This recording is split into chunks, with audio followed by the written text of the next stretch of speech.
ইমাম সাহেব হওয়া সহজ, ইনসাফগার হওয়া কঠিন। হাজী সাহেব হওয়া সহজ, ইনসাফগার হওয়া কঠিন। নামাজি হওয়া সহজ, ইনসাফগার হওয়া কঠিন। ঠিক না ঠিক না বলেন?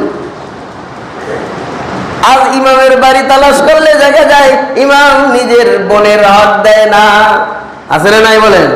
আজ হাজী সাহেবের ইতিহাস তালাশ করলে দেখা যায় হাজী সাহেব বোনের হাত দেয় না। কথা জানা আছে না নাই? শিক্ষিত তার বোনের হাত দেয় না। নামাজ পড়ে 5 ওয়াক্ত জায়গায় আরো 2 ওয়াক্ত বাড়ায়া, কিন্তু যখন বোন বাড়িতে আসে কেঁদে কেঁদে বাড়ি থেকে বিদায় না। ঠিক না ঠিক না বলেন? ভাই ভাইয়ের উপরে জুলুম আছে না নাই? ইনসাফ নাই। এমনকি পিতাও সন্তানের উপর, সন্তানরাও পিতার উপরে জুলুম।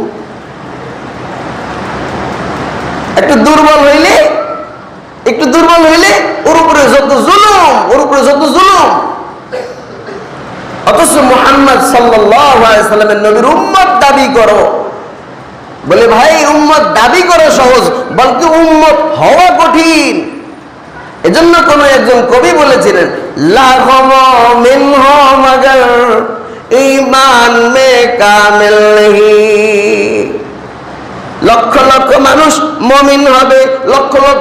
মুমিন হবে, কিন্তু ঈমানে কামেল, পরিপূর্ণ ঈমানদারের সংখ্যা নিতান্ত কমই থাকবে।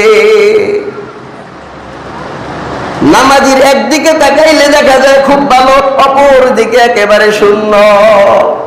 আছে না নাই বলেন?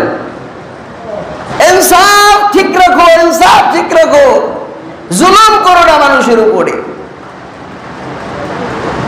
বিশ্বনবীর উম্মত হতে হলে অবশ্যই ইনসাফগার হওয়া লাগবে। ইনসাফের গুণ যদি কারোর মধ্যে থাকে, ওর অন্য আমল বেশি লাগবে না। শুধু ইনসাফের গুণ ঠিক রাখো, বাকি গুণ তোমার মধ্যে এমনিই চলে আসবে। ইয়া আইয়ুহাল্লাযীনা আমানুসবিরু ওয়াসাবিরু ওয়ারাবিতু ওয়াত্তাকুল্লাহ। আমানুসবিরু ওয়াসাবিরু, একবার সবরের কথা বইলা আল্লাহ আবার বলছে আবার সবর করো।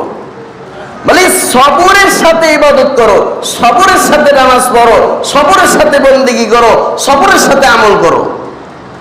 ধৈর্য নাই, টেলিভিশনের ঘরে তোমার অস্থিরতা নাই, চায়ের দোকানে তোমার অস্থিরতা নাই, তাড়াহুড়া নাই, অন্য কোনো জায়গায় অস্থিরতা নাই। যত অস্থিরতা তোমার নামাজে আর মসজিদে। ঠিক না ঠিক না বলেন?